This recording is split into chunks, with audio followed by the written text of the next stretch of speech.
आपके आशीर्वाद, आपकी ताकत, आपके बल के आधार पर हमने नगर निगम प्रशासन, स्वास्थ्य शासन विभाग को 11 सूत्रीय मांग पत्र दिया। 11 सूत्रीय मांग पत्र का 3 दिवसीय मांग पत्र का समय कल दिनांक 13 नवंबर 2025 को समाप्त होगा। समय पश्चात आज 14 नवंबर 2025 को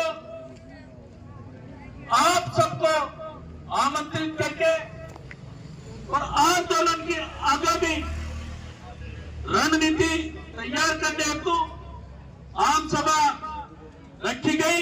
इस आम सभा में सभी पधारे, उसके लिए मैं नंदकिशोर डंडोरिया, सपोर्ट नंदकिशोर डंडोरिया के सभी साथी आपका हृदय से आभार प्रकट करते हैं। प्रिय साथियों, नगर निगम प्रशासन लगातार हमें वार्ता के लिए आमंत्रित कर रहे हैं, परंतु इस बार जो हमने आपसे निवेदन किया था, इस बार आर पार की लड़ाई होगी। जब तक हमारी मांगे पूरी नहीं होगी तब तक इसी तरीके से आंदोलन जारी रखा जाएगा। आज आप लोगों ने जो सुझाव दिया, उस सुझाव को आगे बढ़ाते हुए दिनांक 17 नवंबर 2025 से इसी प्रांगण में हम लोग कार्मिक अनशन करेंगे।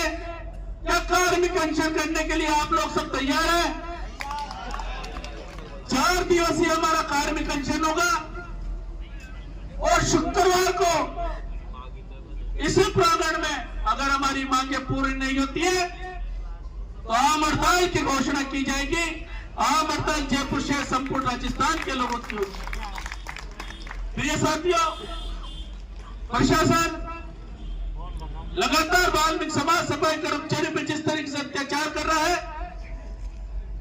उस अत्याचार का मुंह तोड़ जवाब देने के लिए आपके आशीर्वाद की आवश्यकता है, आपकी ताकत की बल की आवश्यकता है। यदि आप लोगों ने मुझे ताकत दे दी, मुझे बल दे दी, तो 11 सूत्रीय मांग पत्र क्या, मैं 22 सूत्रीय मांग पत्र दिलाने में भी पीछे नहीं हटूंगा। साथियों, इस तरीके से सफाई कर्मचारियों का आशीर्वाद, वाल्मीकि समाज के पूर्व अध्यक्षों का आशीर्वाद, जयपुर शहर वाल्मीकि पंच कमेटी का आशीर्वाद, जयपुर शहर के नौजवानों का आशीर्वाद, सहयोग मुझे प्राप्त हो रहा है।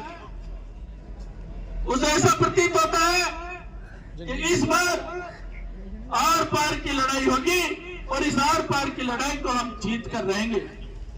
आज हमें और भी कई जगह जाना है, इसलिए 5 आदमी जाकर हमारा ज्ञापन देंगे और पुनः सोमवार को 11 बजे सोमवार से हमारा कार्मिक अनशन प्राप्त जारी रहेगा। आज आप लोग पधारे, उसके लिए पुनः आपका हृदय से आभार। Thank you. जय हिंद, जय भारत। हमारी अध्यक्षता कर रहे हैं, संपन्न वो करेंगे मीटिंग को।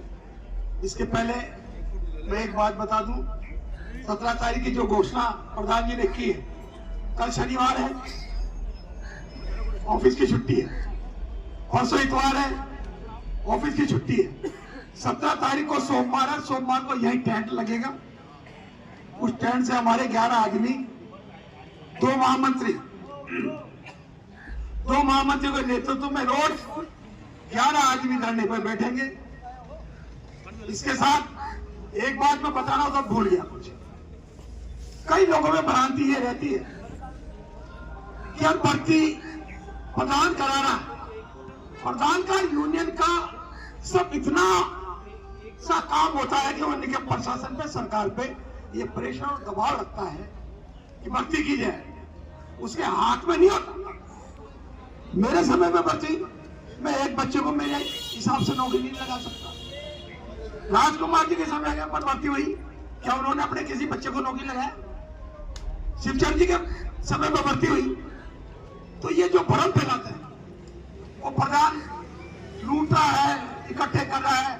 प्रधानों के हाथ में सरकार पे दबाव डालाकर भर्ती कराने के लिए दबाव बनाता प्रधान, यूनियन का ताकत से, लेकिन उसके हाथ में ये नहीं होता इसको मैं लगा दूंगा और उसको मैं हटा दूंगा, उसको लगा दूंगा। भर्ती सरकार के अधिकारी करते हैं। साथियों, किसी के भरम में बेकाम नहीं है। प्रधान के यूनियन के हाथ में सिर्फ सरकार के ऊपर प्रेशर करके भर्ती कराने की प्रेशर किया जाता है। हाथ में कुछ नहीं होता, सब हाथ में होता है आपका स्नेह, आपका प्रेम, आपका आशीर्वाद। तो साथियों, अब इनको मीटिंग में जाना है। अब इस सभा को संपन्न करने के लिए मैं राजकुमार जी जो आज के अध्यक्षता कर रहे हैं, उनसे निवेदन करूंगा जो सभा